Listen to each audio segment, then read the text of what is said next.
Oh, there's something in my chest that I can't hide. When feelings get involved, I'm terrified. 'Cause I've been here before and said goodbye.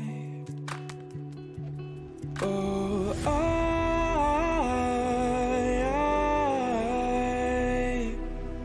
are you the one when I try look I wish I'd find? Oh,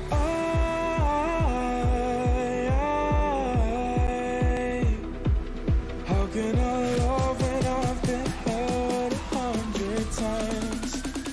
For you I'd give it one more try.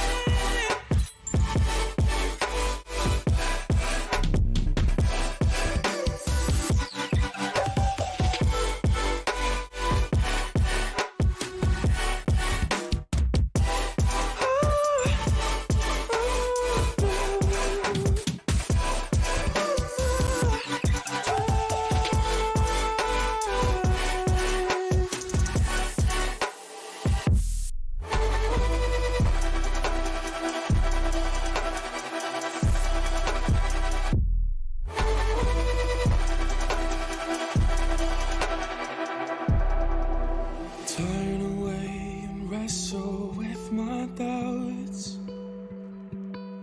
Oh, I leave them all behind, but don't know how. Bury my head deep within the crowd, but I'm reaching for your hand to pull me out. Oh,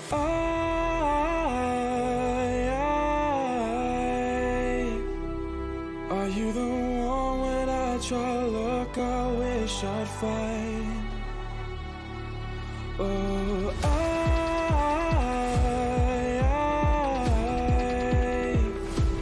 how can I love when I've been hurt 100 times?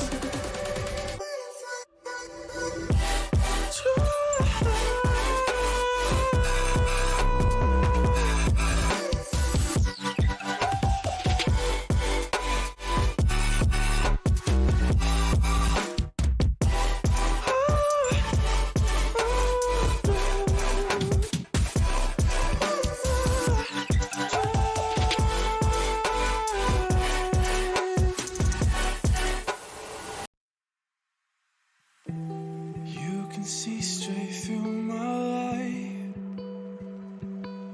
Oh, there's something in my chest that I can't hide. When feelings get involved, I'm terrified. 'Cause I've been here before and said goodbye. Oh,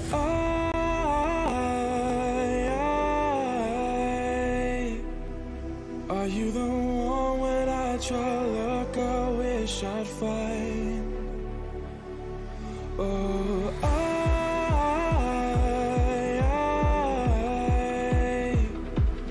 how can I love when I've been hurt 100 times? For you I'd give it one more try.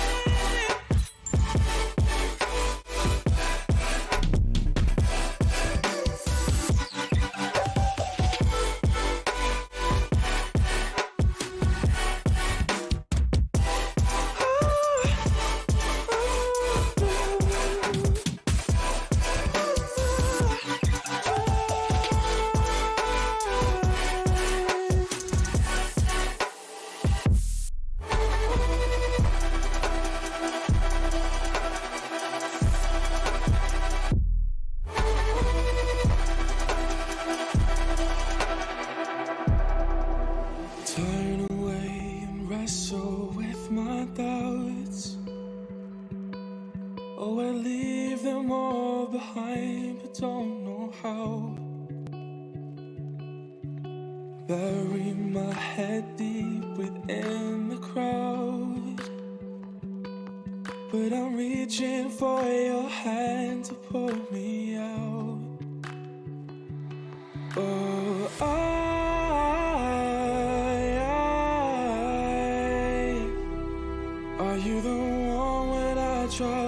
like I wish I'd find. Oh,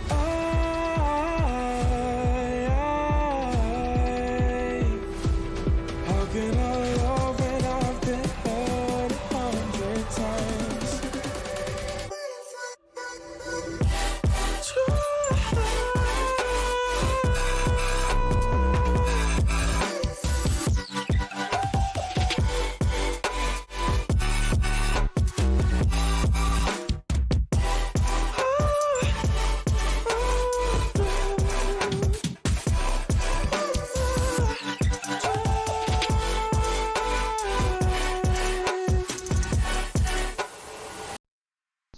Okay, hello everybody.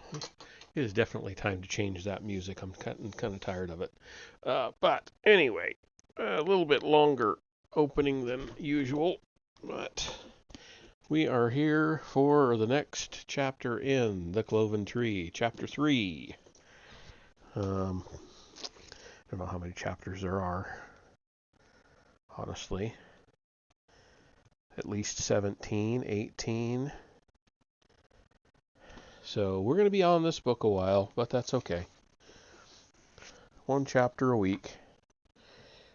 All right, we are on chapter 3. The Hide. The entire hall fell silent. Then the captain spoke. Master Taras, I don't doubt that you believe what you're saying, but you've been delirious. Taras cut him off with a wave of his hand. Please, I might have thought that when he came to look upon... What? I might have thought that when he came to look upon me this morning, but I saw his horse and saddle. I recognized his tack and the animal's brand. Chief Dragoneer Andoran is here in the village. He works directly for the High King, and I know the look of King's Guard, which means that the nobleman commanding them is one of a very select group of houses, since he is less than 40. Master Taras, the captain tried again, you have been injured. Perhaps it is still affecting your perceptions. A hand upon his forearm interrupted him. Let us not insult their intelligence, Captain. They may seem uneducated, but these people are not dense. The need for secrecy is past. Yes, Master Longreach, I am of the house of Wintharion. Please be seated. Even every Fenlander gasped, except for Master Brad and Gowan. They moved forward to help Taras sit down again, one turning the guest chair around so Taras could face the prince. So that's why the captain acted like that in the fens, Craster stated. Why did you come here, my lord, your highness? Said the elder McOwen. I am inspecting your town. I was commissioned by the High King himself to ascertain the events, affairs, and economics of your village in preparation for relocating every one of you as we closed it. The hall exploded in a cacophony of shouting. You ain't got no right. Who in hell's do you think you are?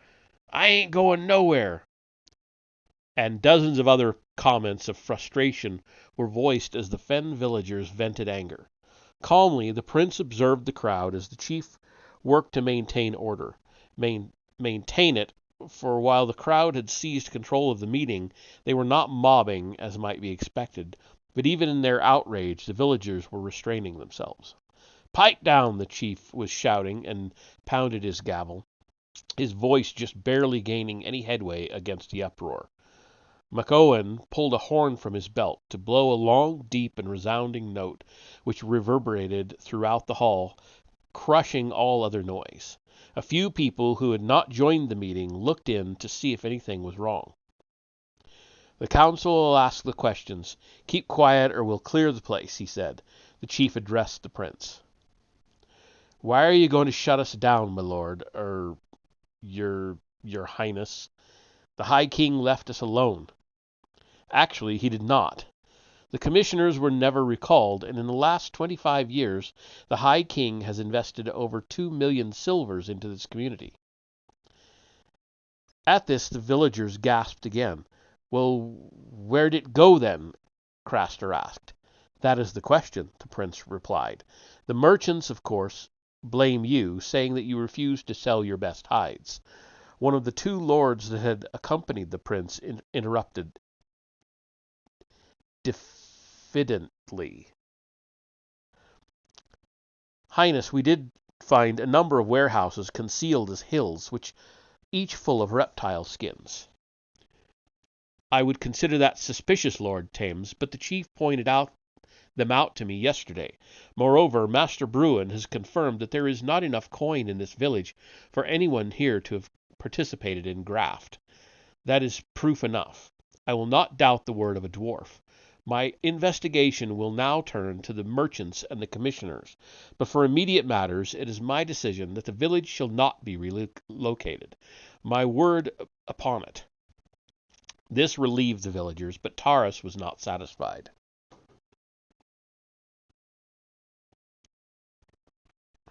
Highness, that does not explain Chief Dragoneer Andoran.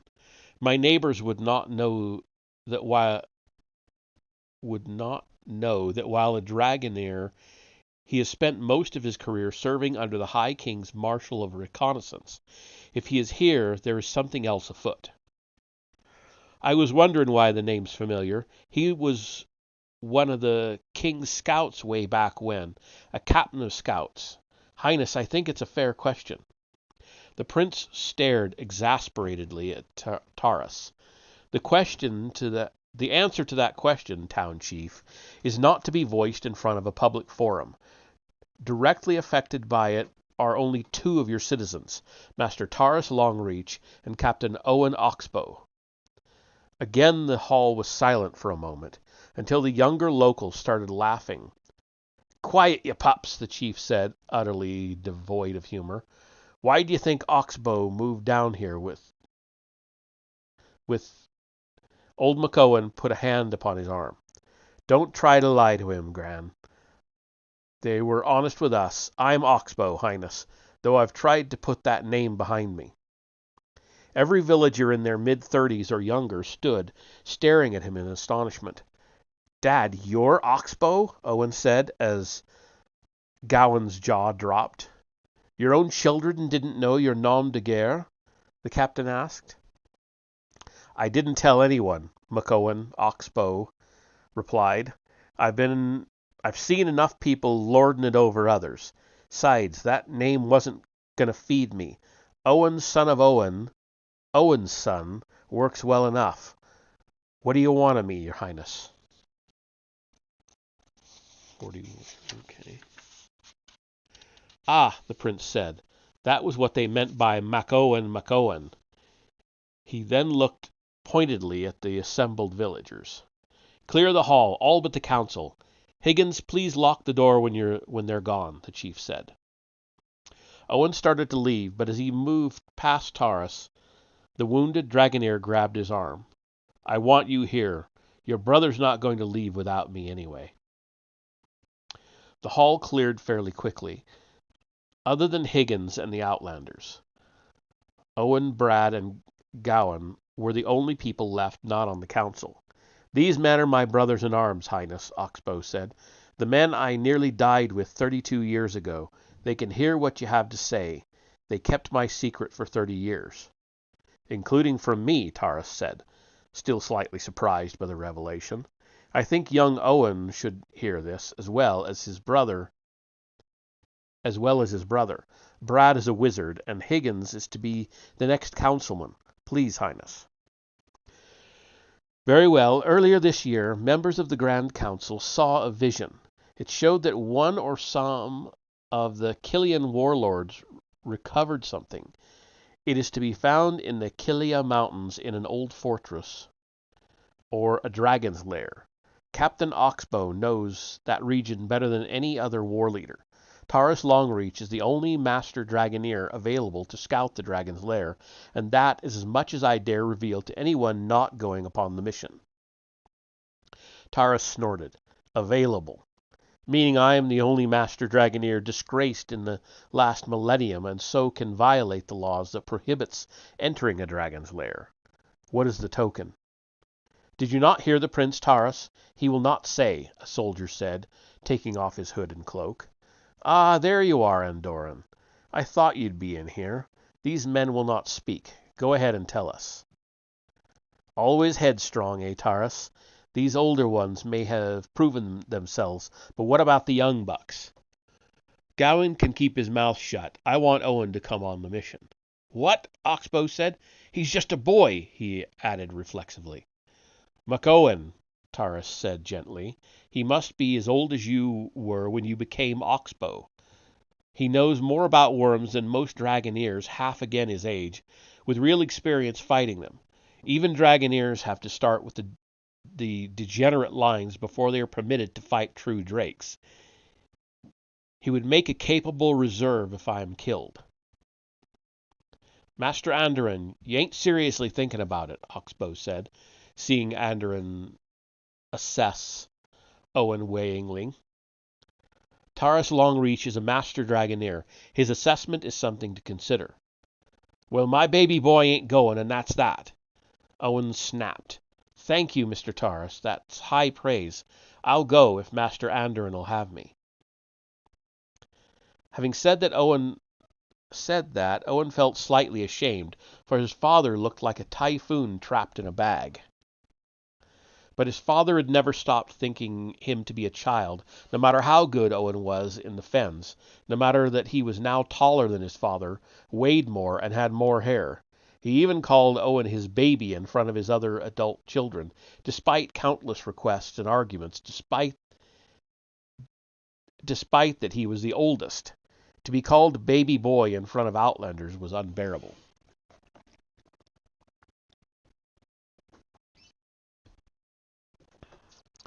Andoran was considering Taurus's proposal.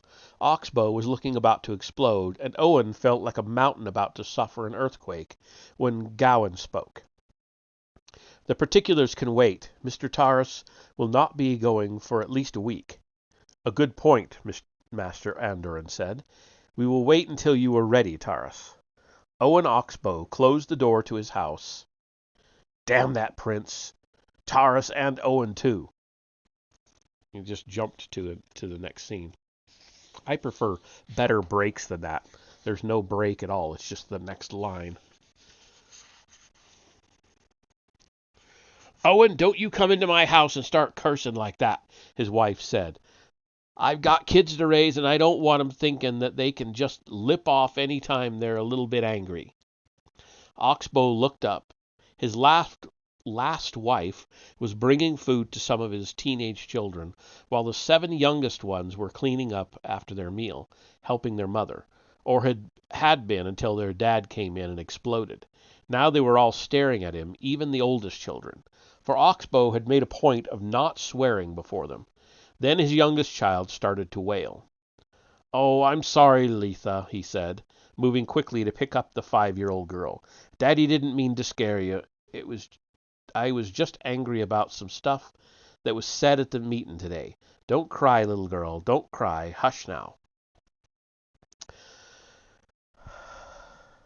That's better in print than being spoken aloud. He started humming a lullaby to her, and she laid her head upon his shoulder, sobbing. After a moment, he started singing it to her, repeating the verses several times, towards the end putting silly phrases in at odd places. When she started giggling, he did that more and started tickling her. In a few moments, she was laughing as only a child can. After kissing her, he set her down. "Now, why don't you girls go play?" he said. "Boys, too. You're good kids. You need to play every now and again. Chores can wait just this once. You older kids can take turns watching them. Make sure that they play fair." Squealing with delight, the younger children headed out, unsuspecting of their father's ulterior motive. The older ones knew that something was up, but did not want to be present should their father erupt again. Once they were gone, his wife, just a little less angry, turned back to him and said, "Now just what is it that could make you curse your neighbor, a prince, and your oldest son?" Oxbow fell into a seat, hugged her to him, buried his face into her shoulder, and started weeping like he had not done since his last other wife had died in childbirth 7 years before. Her anger completely evaporating, she hugged him tightly while he wept, great racking sobs shuddering his old but still mighty frame. After long moments his sobbing subsided as she spoke to him soothingly. Finally he regained his composure and looked up. "Thanks, dear.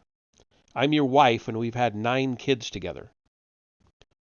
You deserved better than to be saddled with an old man like me. You're not that old." She knew that he would talk about what was bothering him when he worked himself up to it. For now she would let him ramble. "None of us thought you were too old. You're the youngest of them. Tathy, why did all 4 of you marry me? Each of you deserved a husband, and I don't think I was fit for one of you sisters, let alone all 4. No wonder he's got so many kids. He married 4 sisters. Okay. Don't you ever say that, Owen's son," she said, using the alternate form of his name as she did when she was angry. "You're a good man, loyal, hard-working, and a loving father." She softened her response when answering his question. "We didn't want to be separated. We've been through too much at the mines. You put that look away, Owen. The orcs that hurt us are long dead. You killed most of them yourself." "I sure tried," he said, hatred filling his gaze. "We'd lost too many friends and family, and if we hadn't been freed, we'd have lost one more that year. Then you and the rest of the boys came back like lords, cutting 'em down, taking 10 of 'em for one of you." She paused, one wonder at the liberation filling her despite 30 years. "5 of my sisters died in those mines before you freed us. The 4 of us left weren't going to let a man come between us. So you and your sisters all married me, and I brought you down to this stinking swamp. Now you're the only one left. Owen, none of us would have traded this life for anything. We were happy, and I am happy. You gave us 33 good kids." Jesus. Can you imagine? "And all of them are alive." She gave his face. She saw his face change emotions again. "What is it? Is one of the kids hurt, or—" "No, but it's Owen. The prince, the lord that came with the soldiers is a prince. He asked Taurus and me to go on a mission. I guess Taurus is to check out a dragon lair, and they want me, for all I know about the Kilia. Taurus got the damned idea that Owen should go with us, saying he'd be a good backup. Owen got the notion in his head, and now he wants to go." "Owen? You'd take him into the fens with you in a heartbeat. He's so like me at that age." That plainly terrified him. Shaking her head, she disagreed.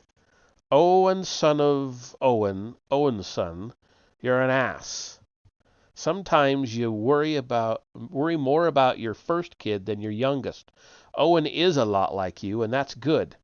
You've never underestimated the swamps, and Owen's more careful than you are, and trained with Mr. Taurus. He takes 4 of those crossbows with him each time. He's let himself be bit by more snakes than I care to remember, so he knows as much about venoms as you or Gowan. You just have a hard time realizing that he's grown up. It'd have been easier if he hadn't been so good at hunting. He'd have done something else for his living. He wanted to do what his dad does, though, and by the heavens, he's nearly as good at it, with lots of more years to get better. I know you're going to worry about him, Owen, son of Owen, son of Owen.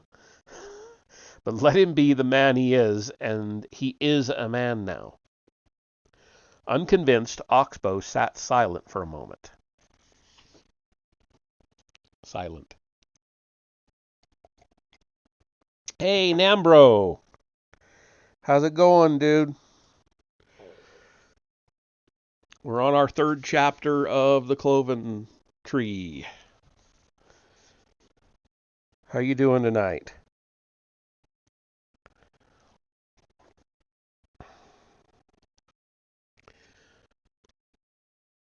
Thumbs up. Okay, good.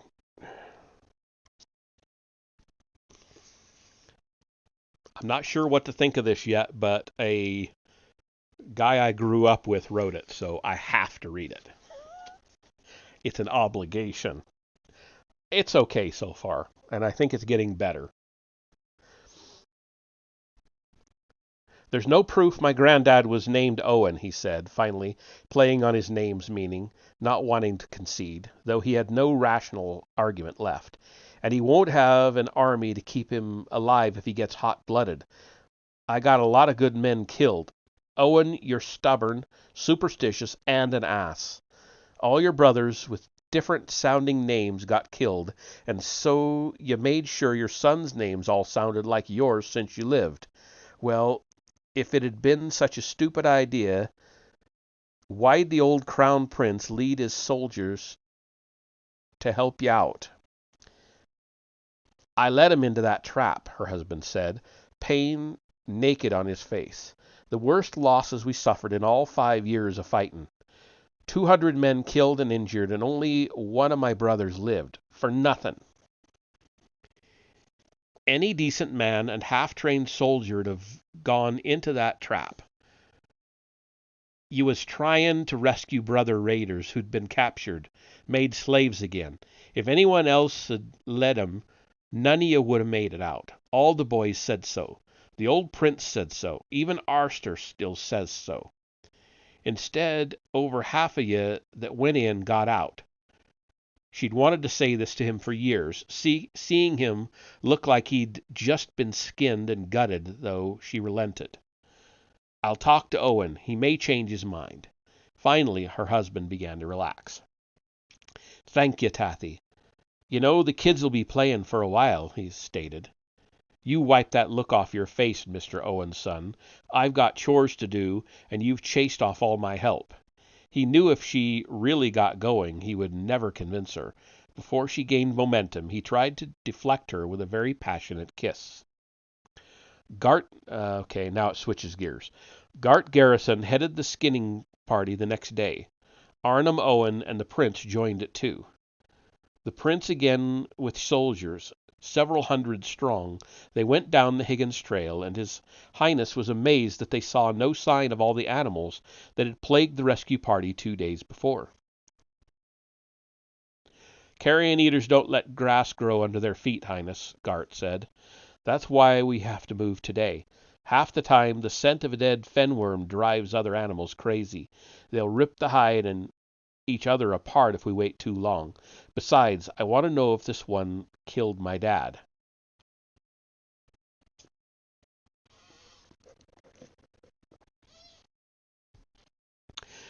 This made sense, he supposed, but their swiftness was still surprising. Before they had methodically proceeded down the Higgins, taking much of the day to travel 5 miles. Gart had them set out at dawn, and they reached 5 Tree before mid-morning. At 5 Tree they saw the first sign of the expedition from 2 days before. A great swath of the marsh grasses around it had been burnt. Some of the oiled plants were still smoldering, evidence that a great fire had been set. That was a lot of trolls, Owen noted, almost clinically. I'm glad you noticed, Arnhem said. We thought so too. Right at noon they reached the strangest bog that the prince had ever seen. It was an opening in the marsh grasses and reeds that was practically all open water, where the grasses were very short. He watched the Fenlanders gingerly probe into the bog with their staves. In some places they would find the water fairly deep. In others they found it shallow. It seemed to the prince that they knew where it was shallow already, but they probed anyway. Snakes, your highness, Gart Garrison said to his question. Snakes can hide in the water even more than crocs. No reptiles were found, and they headed into the bog. Pond was more accurate, the prince thought, not caring enough to voice his opinion. Roughly in the middle of this bog was a small hump that could pass for an island. The tree in the center was fairly smoothly barked, with the color of dark black ashes, like charred wood that has not completely burnt. The tree looked like a miniature version of the one at 5 Tree Point, but instead of being cultivated by men, this one naturally went in 3 directions. The 3 main boughs that all went roughly straight up did but did not dominate each other. Three trunk, he murmured, not having seen one of the trees up close before. It was when Alistair pointed that he looked at what else was on the island, and his eyes bulged at its size. It had been badly mauled by scavengers, but it looked to be an alligator. Much of the tail was gone, and most of the belly, but clearly just behind the front legs were exit and entry wounds. "Those McOwen crossbows," Alistair said in awe. "It still amazes me how powerful the things are. Look at the exit wound." A gap the size of a face was blasted out the side of the alligator farthest from the tree. "You mean the bolt did that?" the prince asked, stunned. "I thought that carrion eaters had ripped it out more than the original wound." "They should have, Highness," Garrison said. "In 2 days they should have reduced the animal to a blood stain. If they've left this much of it," he said, meaning scavengers, "there'll be a frenzy at the worm. We'll harvest the back hide of this, and what we can of the rest. Look at that jaw." Most of the flesh of the mouth had been ripped out by birds and smaller reptiles, so the damage was even more pronounced to the eye. An upper jaw that was bent backwards at least 90 degrees more than the animal could have had in life. They continued south for 2 more hours until they heard snarling, hissing, and roaring coming from a bog ahead. The Fenlanders readied every weapon that they brought. Their guests did the same. Coming out of the tall grass, the prince was astounded. The half-dead dragon was huge. True dragons that had lived for millennia had not attained that size, and he patently agreed that it was perhaps the most hideous creature he'd ever seen. He did not have time to dwell on it, though. Crocodiles, alligators, huge lizards, turtles, and small wormlets of every description filled this fen, fighting each other for the right to eat the carrion. Reptiles weren't the only order represented either. A group of monkeys had jumped out of the trees onto the thing's back, which was remarkably whole. Carrion birds swooped and dived, crows, kites, and a kind of vulture, just to name a few. Insects were everywhere, and the bog was in absolute chaos. Alligators were fighting crocodiles, crocodiles were fighting lizards, lizards were fighting worms, and so on. Dozens of animals were dead or dying, the prince noted, with the largest concentration of corpses right next to the half-dead drake. Monkeys, kites, crocodilians, wormlings, all dead and floating in the water, some of them uninjured, it seemed. Gart signaled, and every Fenlander there blew a tremendous blast upon his or her horn, silencing the creature's cacophony for just a moment. Then the reptilian hell broke free of all restraint, as dozens of the creatures charged at the men, as if they knew this group of animals to be the greater threat. Some animals took advantage of the new-come group to kill animals that attacked them. Some of the animals fled, mostly monkeys, and some animals, predominantly carrion birds, settled down to watch. Then the prince had little time to note anything else as over 20 animals approached him as he stood by Owen. He loosed several arrows at charging crocodiles as they surged across the bog. It seemed that they were all coming against him. He hit 5 in the mouth, eye, or nostril before he fell back to sword and shield. 8 remained of the 20, and he saw Owen bolt 2 more before he dropped his crossbows in favor of axe and hammer. 3 of the animals came against the prince. Before they could coordinate any assault, a risk he feared possible given their behavior, he charged, smashing the tip of his sword into the rightmost croc's eye socket, driving it into its brain. Wrenching the sword out of the creature, he turned to face the others. The second croc was not much more of a challenge than the first, quickly dying with damage to the brain and an artery visibly cascading blood. The third was larger than either of the others and held back, as if respecting the ape that was so good with its iron tooth. Each warily... That's a good line. I like that. Probably the best line so far in the book. Each warily watched the other, waiting for a mistake that would prove critical, and the prince made it first. Advancing a little too fiercely after one of its failed charges, he stumbled, fell, and the nearly nearly thinking beast charged as the prince dealt with his tangled feet. Having no other option, he threw his sword. It is often remarked that the house of Wintharion is either the luckiest in Angia, or that it has the favor of a powerful god. Whatever the truth, the record of Wintharion's house continued. The sword caught in the jaws of the crocodilian, hilt uppermost, and it was driven into the ground through the lower jaw before the crossguard caught in its teeth, pinning the beast. It would have escaped had it the time, but then Owen crushed its skull with his one stone sledge.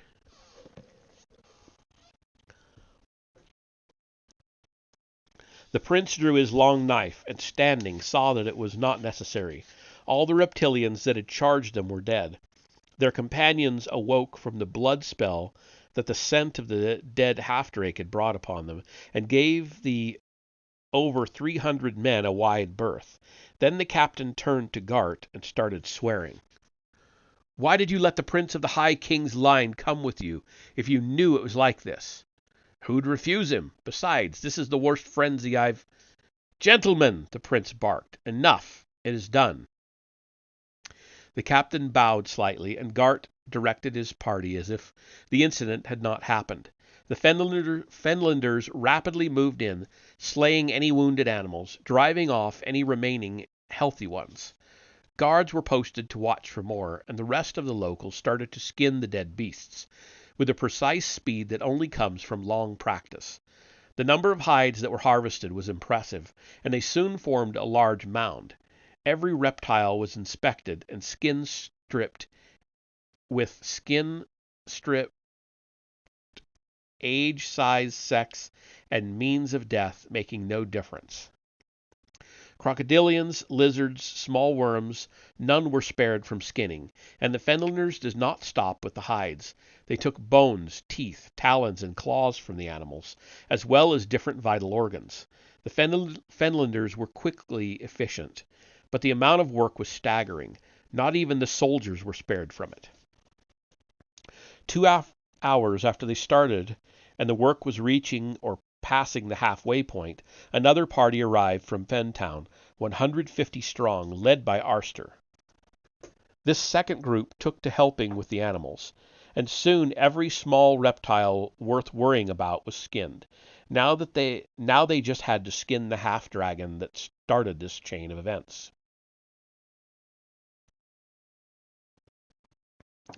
With but one animal left, albeit the largest one, the prince expected the process to attain a higher speed.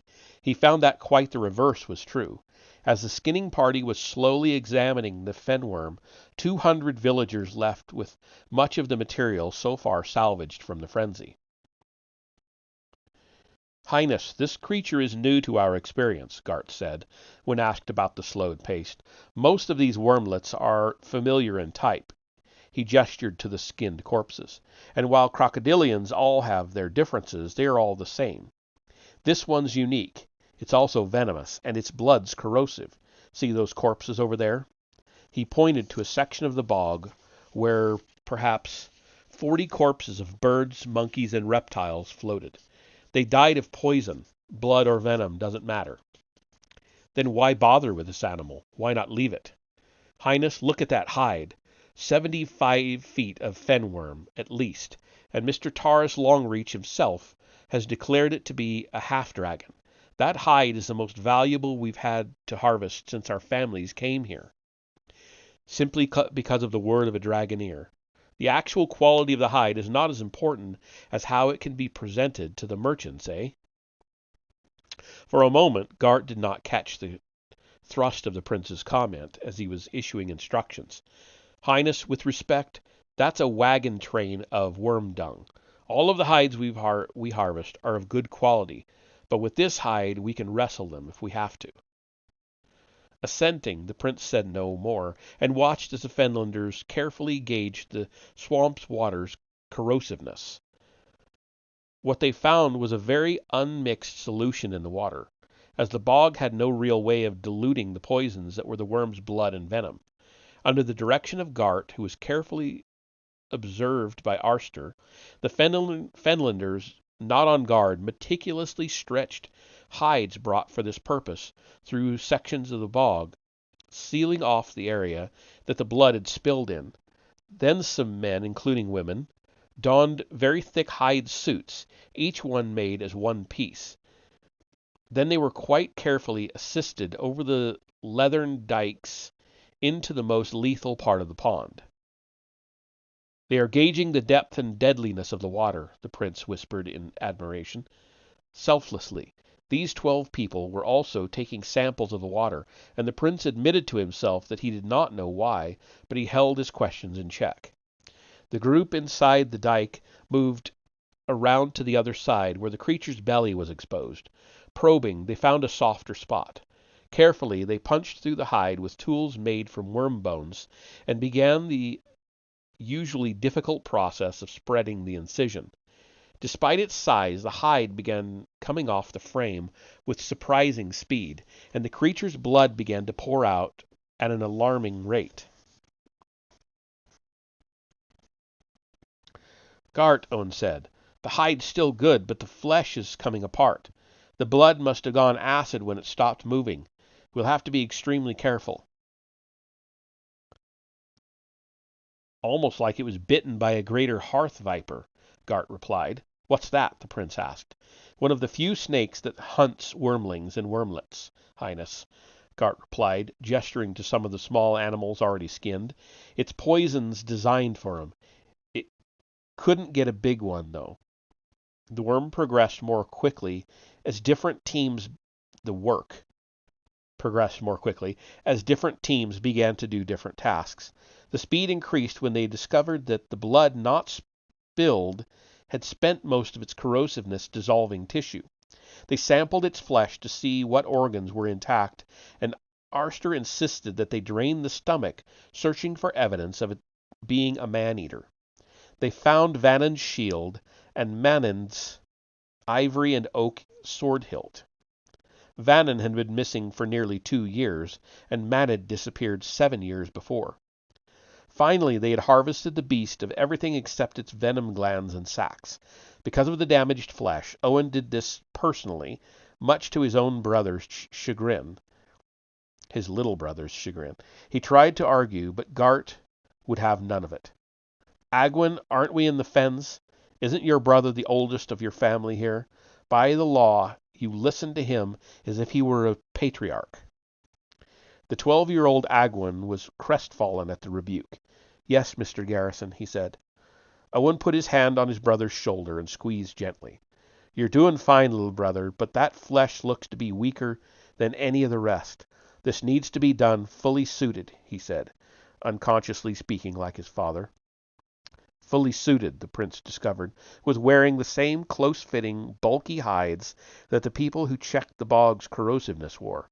On top of that, Owen donned another vest made of leather, 2 pairs of gloves, and a thick hood with charcoal filters built in for breathing. "It's a wonder that he can breathe at all," the prince thought. Carefully, almost gingerly, Owen stepped to and inside the creature's mouth and began slowly tracing the venom sacs by feel. The tension mounted in the party, and all other activity was halted as the entire party, not on guard, watched Owen drain the fangs of anything that they might still have had, and then move on to begin actually removing the glands, placing them in a leather-wrapped glass urn. It was a quarter of an hour, perhaps 20 minutes, before Owen carefully passed the heavy vessel out to his brothers. They brought the jar to the tree that Taurus had leaned against 2 days before. Then, in seemingly a final reflex of revenge, a tendon broke as it decayed. The jaws of the beast snapped shut. Owen still crouched inside of them. "Pull on those ropes," Garrison shouted to the teams, tied to the beast's canines. "Pull!" The lower jaw did not budge. 40 more men grabbed the ropes, and using the 3-trunk tree as a fulcrum, they pulled again. The jaws did not unlock. The head came completely off, landing on the little islet next to the tree. "It's hide. We've got to skin the head." Fortunately, that had already been started. Gloves of thick leather were donned by scores of hands, and the priceless hide was almost carelessly ripped from the skull. Then their hands reached into the decaying flesh, ripping it away in strips, chunks, and pieces. A bulge started to come out of the lower jaw, the beast's tongue protruding through, and then Owen crawled out, pushing off of the upper jaw from a crouch. "Don't pull those skins off of him yet," Gart commanded to the soldiers who were going to do just that. "We've got to wash him first." Quickly he was doused with water, and the leather suit, slightly smoking from acid burning, was carefully pulled off and discarded. Owen breathed in huge gasps. "That was a little too close. Thanks, Gart." Next they rolled it off of its side, pushing it with staves. The flesh on the skull had not taken too much punishment. As it rolled now skinless, the tissue disintegrated. They rolled it in the bog water several times.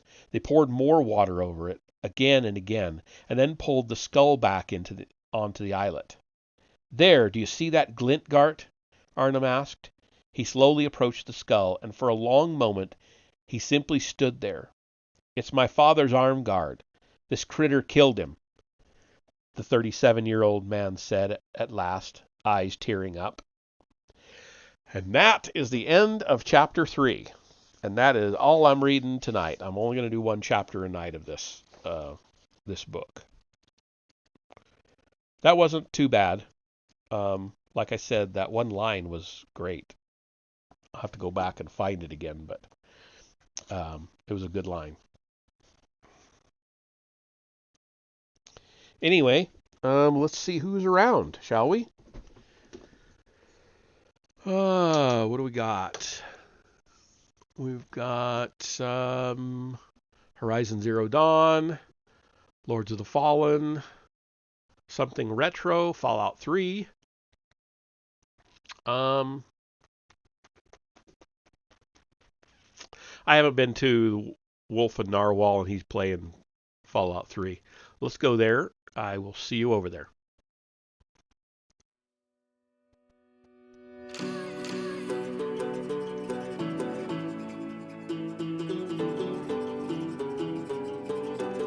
My heart is beating. I know the pieces. One is broken, one is because I have seen them fall apart. I have no rules about the play. I didn't anything to say. Follow your heart, don't take. If you leave it behind, someone will break. I left you my heart. What did you do? You used to you left me Sorry, a little bit of a technical difficulty. I will get us there. Bear with me.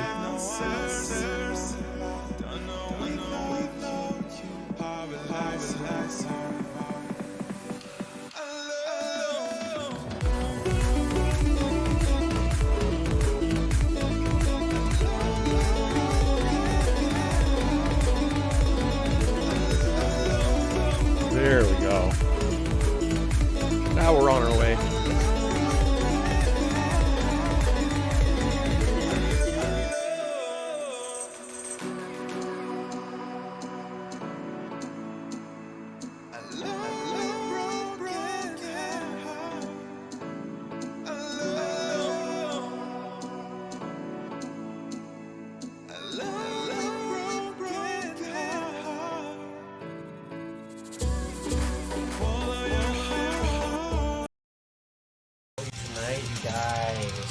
Playing some Fallout 3. Welcome. How are we all? Would you mind shooting that rep command for a minute for the there, Artemis? Thank you all so much for being here. What were you guys doing? What were you up to? Thank you for that raid. For those of you who don't know, I am the Wolf, the Wolf and the Narwhal.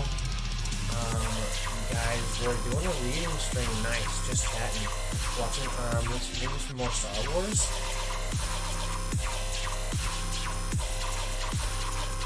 How did that go? Well, welcome in, you all. I'm the Wolf. We love playing adventure games. You know, like story heavy, exploration heavy, type games. I love it. I love it. I love it. So, anyways, I'm reading a novel a friend of mine wrote. Yo! That's so cool. That's so cool. How is it? The Cloven Tree. Ooh. Interesting. Huh. What's the genre? Okay. So, Fox is out here. Thank you very much, Artemis, for that shout out to Meneth there. I appreciate you. It's okay. Getting better. I'm only 3 chapters in. It's fantasy. Okay. Okay, okay. Alright, let's... Before we do that, I'm gonna save.